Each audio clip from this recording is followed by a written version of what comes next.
this year he's really got a lot more reps, I think, and he's starting to get in shape a little bit more. And I think he's one really good offseason of strength conditioning away from really going out there and dominating guys. So when you turn on the TV next September or whatever, what do you think you're going to see with this offensive line watching the Hawkeyes? I'm not sure. I think it's a big offseason for them. I'd like to say I think Logan Jones will be in there. Some of the other centers are doing a good job too, and Dunker, he'll be in the mix too. But just the way they play, I think, is something that's going to be expected to honestly get better. Yeah. No matter what, it's really easy, I think, as a person to climb out of a hole when you're down so low like we had been the last couple of years.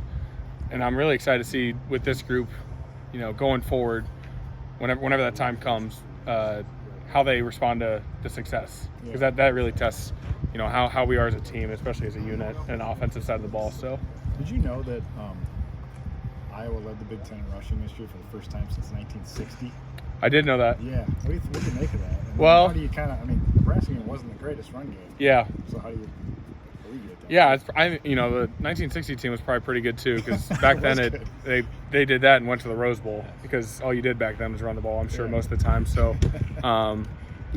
it's an honor, but there's a lot of things we could do better, and I think even coming out of the Nebraska game, I'm sure trust me, that's the best way I could go out ever, is game-winning field goal against those guys. But there's things we could have worked on, and we have throughout this whole entire bowl prep. So, it is exciting to have that, but that's stuff I think 4 weeks from now, maybe 8 weeks, maybe 10 years, we'll look back and say that was awesome. But for now, for this group, it's just about finishing on the last note, that 13th game. Mason, I don't know if you've seen the video. I think it was Blake Hornstein got it, of you emotional for the game against Nebraska. Yeah. I guess, what was going through your mind in that moment? What were you feeling being your last game at Kinnick? Yeah, I think the whole week, John Steppe asked me, how was your legacy felt? I was like halfway emotional on Tuesday, and then going into it, I didn't feel that emotional. And then it was just the idea of like swarming out by yourself. I think it was the biggest thing, is like the one time you're on your own here, and they bring you in, and you do all the recruiting stuff, and then to run out there, kind of have your moment, get your flowers, if you will, was pretty cool. And for me, I was just thinking about my grandparents and stuff and how proud they'd be of me. What running game without Caleb? How different is it without him in bowl prep here? I mean, he obviously did so much for you guys this year. Is it different? No, I mean, we run the same plays. Well, I know. So if you're asking that, I know, I realize that. Yeah. No, I mean, yeah, it's the guys are a little bit shorter. Maybe a little bit younger than Caleb, and some of the guys. Jazz, I bet Jazz got more reps than Caleb has his whole career. But it sucks to see Caleb go. I wish him the best.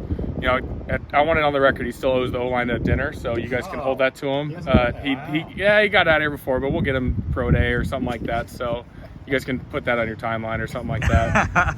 He still owes us. We want that on the record. And no, we miss him, but I think with this unit, it's not about one guy. It never was, never has been. He was our MVP, but even MVPs, NFL everywhere, they got other guys contributing too. So for us, it's just about playing our best football as a team for one last time. What have you seen from Ellis this year, and how have you seen him at center with Logan out?